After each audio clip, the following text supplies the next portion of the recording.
மற்றொரு அண்மை செய்தியாக பார்த்து வருகிறோம்.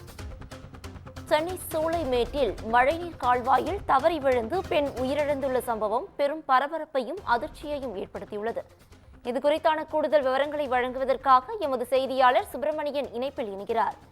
சுப்பிரமணியன், வணக்கம். இது குறித்தான முழு விவரங்களை பதிவு பண்ணலாம்.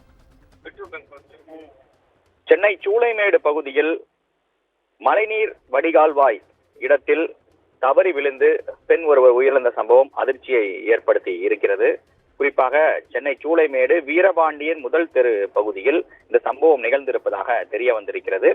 வீரபாண்டி நகர் முதல் தெருவில் மழைநீர் கால்வாய் சமீபத்தில் அமைக்கப்பட்டிருந்தது. அந்த தண்ணீர் செல்வதற்கு ஏதுவாக அந்த கால்வாய் திறந்த நிலையில் இருந்ததாக தகவல்கள் வெளியாகி இருக்கிறது.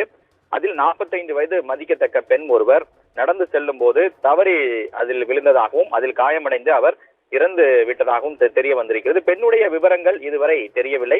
சூளைமேடு போலீசார் சம்பவ இடத்திற்கு சென்று விசாரணை என்பது நடத்தி கொண்டிருக்கிறார்கள். அந்த பெண் உடல் பிரேத பரிசோதனைக்காக கீழ்ப்பாக்கம் அரசு மருத்துவமனைக்கு கொண்டு செல்லப்பட்டிருக்கிறது. போலீசார் தொடர்ந்து விசாரணை மேற்கொண்டு வருகிறார்கள். அலட்சியம் காரணமாக மழைநீர் வடிகால்வாய் அமைக்கப்பட்ட இடத்தில் அதிகாரிகளுடைய அலட்சியம், ஊழியர் அலட்சியம் காரணமாக இந்த உயிரிழப்பு சம்பவம் நிகழ்ந்ததாக அந்த பகுதி மக்கள் குற்றம் சாட்டியிருக்கிறார்கள். கூடுதல் விவரங்களுக்கு நன்றி சுப்பிரமணியன்.